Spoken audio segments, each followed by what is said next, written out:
a prophetic journey through Scripture and history, from the ancient scrolls of the Old Testament to the apocalyptic visions of the New Testament. The Bible speaks repeatedly about a future period of global tension, wars, and a climactic confrontation often called the last days.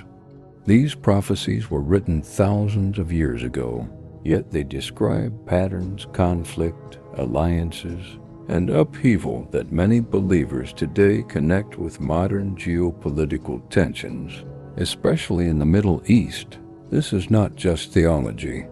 It is a historical narrative of how ancient prophecy, empires, and modern nations intersect in biblical interpretation. 1. Wars and rumors of wars. The words of Jesus in Matthew 24. Jesus warned that before the end, you will hear of wars and rumors of wars. Nation will rise against nation. He made two key points. Wars will increase in frequency. Wars alone do not mean the end has come yet. This means conflict is a sign of the season, not the final moment. 2. Persia in the Bible equals modern Iran. The nation we now call Iran was known in the Bible as Persia. Persia appears throughout Scripture. It helped restore Israel in the time of Cyrus the Great. It later appears in end-time war prophecies. In Ezekiel 38-39, Persia is specifically named as part of a future coalition that will come against Israel in the latter days. This prophecy describes a large alliance of nations, a surprise attack on Israel, a supernatural intervention by God, the defeat of the invading forces. Many modern prophecy teachers connect Persia in that passage to present-day Iran because the historical identity is direct and undisputed. 3. The War of Gog and Magog. Ezekiel's vision describes a leader called God from the land of Magog leading a coalition that includes Persia. The attack happens after Israel is regathered as a nation. The invasion comes from the north. Multiple nations join together. God himself intervenes in the battle. Scholars differ on when this happens.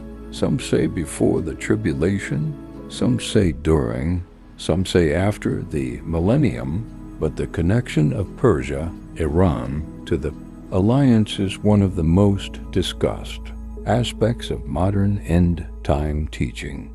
4. Daniel's vision. Kings of the north and south. In the book of Daniel, there is a long prophecy describing continuous wars between regional powers, a final time of distress, a resurrection and judgment at the end.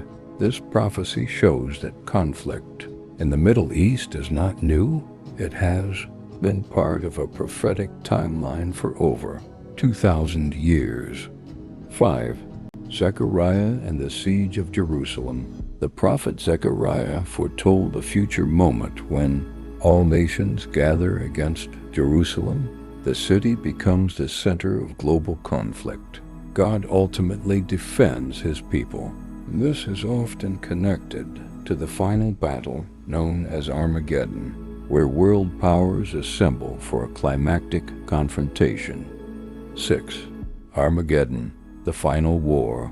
The book of Revelation describes a gathering of world armies, a final battle at a place called Armageddon, the return of Christ, the defeat of evil. Armageddon is not just one war, it represents the peak of global rebellion and divine intervention.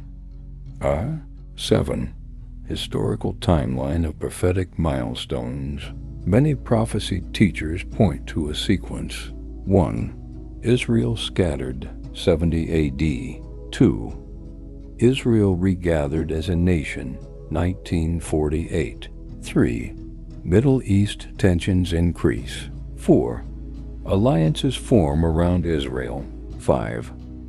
A major northern coalition war, Ezekiel 38:39. 6. Global conflict leading to Armageddon. The regathering of Israel is often called the prophetic time clock because it fulfills a major prerequisite mentioned in Scripture. 8. Important biblical balance. The Bible also warns, do not panic when wars happen. No one knows the exact day or hour. Prophecy is meant to prepare hearts, not create fear. Jesus emphasized watchfulness, faith, and righteousness, not speculation.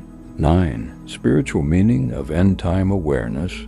End-time awareness in the Bible is about living in holiness, staying alert spiritually, loving others, being ready for Christ's return. It is not about predicting dates, but about transformation of life,